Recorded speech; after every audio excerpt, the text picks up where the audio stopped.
All right, welcome into another edition of Carps Corner pregame Ohio State, Arkansas edition. All that you're going to need to know, Arkansas State rather, the Red Wolves. A friend of mine, Rob Harley, former teammate of mine at Ohio State, famous last name if you're a Buckeye fan, is their defensive coordinator. Butch Jones is their head coach, the former Cincinnati head coach, Tennessee head coach. And they beat up on Grambling last week, 58-3. And so, obviously not the highest level of competition they face, but they do have some good players. And so I'll give you a quick little rundown here of what you think you're ultimately going to see. Uh, Start with their quarterback, James Blackman. Good dual threat option. Last week, he's 15 of 20, threw for about a couple hundred yards, 2 touchdowns running, 2 touchdowns throwing, but also 2 touchdowns rushing the football. James Blackman has legs. And so that's going to be something that Ohio State and the defensive line are going to have to focus on. The linebackers of making sure they keep him in the pocket, not letting him get outside and not letting him get going on designed runs as well, because he's a very gifted athlete. There's a lot of things that he's able to do. His favorite receiver target is Champ Fleming. Talented player, smaller guy. He had 7 for $122, 1 touchdown last week against Grambling, but he's about 5'5". He's not a big guy. Get him in the slot, move him a little bit. But he's not the biggest, most physical guy, but he's fast and he's really stinking quick. And so that'll be a challenge for this Ohio State secondary and linebackers. When he gets the ball, get it in space, closing down, making tackles. Last week against Notre Dame, Ohio State did a great job tackling, especially in open space. Not a lot of run after the catch. For them to be able to have success, they're going to have to be able to put that together again and make sure that they're closing down the distance and not allowing, massive gaps, catch the ball, turn around, and then you have the ability to run it. You saw last week, Lathan Ransom did a great job. Steel Chambers, the corners on the outside, Burke and Brown did a good job. Ball is caught, close proximity, catch it, tackle, get them to the ground. Going to need to be able to do that again this week, especially against a smaller, more athletic receiver that you're going to see right there. And then we'll talk a little bit about the running backs and what they've got going there. Number one, they've got Johnny Lang. He's their lead dog. 13 rushes, $124 and a touchdown last week. They get him going. Good speed, talented kid. But he's the one that's going to be, their lead rusher for the Red Wolves. And so, like I said about the tackling into your run, they're going to have some stuff, and we'll get to that in a minute, of what they're going to ultimately see. But he's going to be the lead. Then they're going to split time, and Brian Snead will be the next guy off the bench. Now, Brian Snead is interesting because if you're a Buckeye fan, you may remember that name. He was a recruit here, came in, was not at Ohio State very long. I believe back in 2018 was here. He's had a very winding road to make his way to Arkansas State and ultimately back to the Horseshoe, with how he has ultimately played and what he's done, but went to a number of junior colleges, smaller schools, stopped back in. But former Buckeye Brian Snead, bigger dude, thick guy, pound the rock, physical guy. He has talent because, he came to Ohio State initially. They're not recruiting guys to play running back here who are stiffs. And so he has some talent. He has some ability. I think this is his 4th or 5th year now in college. And so it's, like I said, it's been a meandering road for him to get back.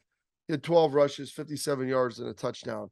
But bigger physical guy, left Ohio State, obviously got in a little bit of trouble, and then was asked to leave the program. But back here again. So they've got 2 pretty good running backs, and Lang and Snead. Fleming, their receiver, very talented guy, not very big.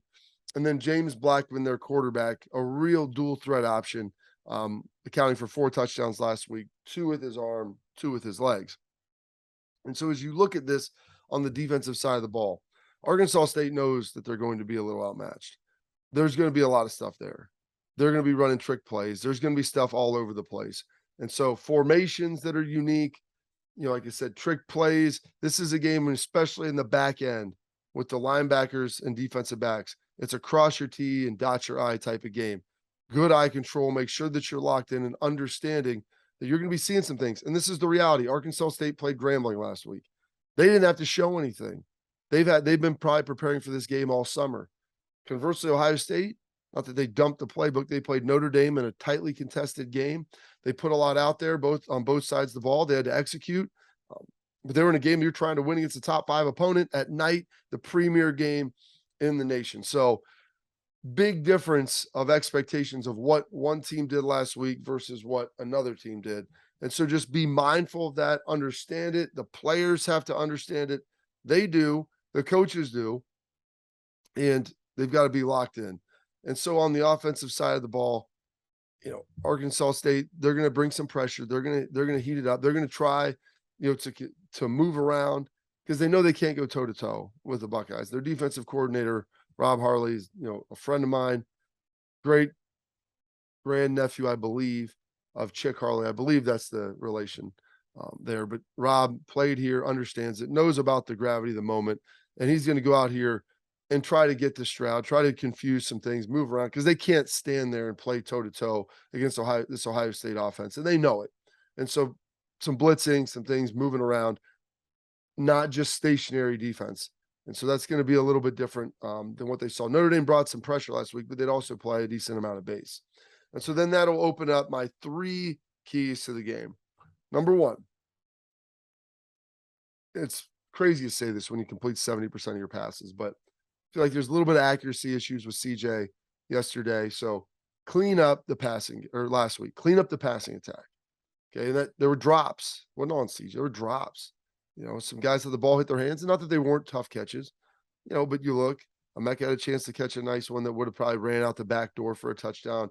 Marvin Harrison Jr., been a tough catch, but he's a really talented receiver. Those are the plays that you expect him to make. Those are the plays that he expects to make.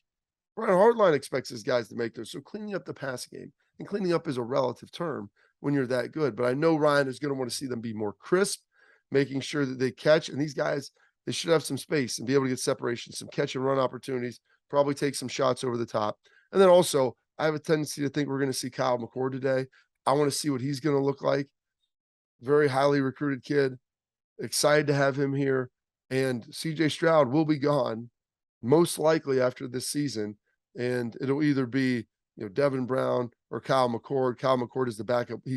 Ryan said last week, we will see him first against Notre Dame. I'm assuming that would be the same thing today, and there should be an opportunity for him to get in the game. Second key, match intensity. Okay. It's going to be tough. Last week was like the stinking Super Bowl here. Night game, Notre Dame top 5 in their top 5 matchup. Game days here. You got the O2 reunion. You've got paratroopers coming in. You had LeBron James, Andre Iguodala, Jason Tatum on the sideline, 27 former players that are in the NFL. Joe Burrow was here. I mean, it was crazy. Justin Fields came back. Everybody was here. It's not going to be that way. It's a noon kick. It's Arkansas State. The NFL guys are all playing now. There's no paratroopers. There's no fireworks. There's none of that. And so matching that intensity, get it for defense, getting those guys involved, getting the fans involved, making sure that you show up ready to play. It's a lot different scenario. And so that can be tough for younger guys to manage that roller coaster of emotions. And then the last key, both sides of the ball. Coaches are looking at this. When you have a talent advantage, you need to press that, but you can't play reckless. It's not everybody's trying to get every tackle. It's not everybody's trying to score on every play. It's the do your job type of game. Penalty-free game. You want to play clean. Got to get that a little better than last week. Some penalties. No turnovers. Great last week. Kept a clean sheet. Defense, forced some turnovers. But it's your keys, your rules, your alignment, your assignment, the technique you utilize. Yeah, you can go out there and probably outmatch these guys, whether or not you play with great leverage, whether you play and you align in the perfect position, you do all those things. But that's the stuff these coaches are going to be looking at because they know that you can go win. It's more of a fact, can you do what you need to do and execute with the little things? When you watch it on film on Sunday after the game, they want to say your steps are right, your pad level's good, you're in the right position, you made the right checks, you played very disciplined football, you aligned, you communicated, and you knew what to do. And that's the third key to the game. They do all that. Ohio State's going to look good. I've got them 55-6. It's a big number today. They're 44-point favorites. I think they cover it. I think the defense plays really well, shows out, continues that great wave of good tackling, speed to the football. And offensively, I think you're going to see them start to get on track. They're going to pound the football. They'll get that passing game going. And it's going to be a nice tune-up because you got another night game against Toledo, and then most likely a night game against Penn State here in a couple weeks. So 4 straight home games. It's going to feel good. This is the second one for the Buckeyes. So a little preview there for you. For Carps Corner leading into the game. Hopefully we'll see you soon. We'll break everything down on Monday.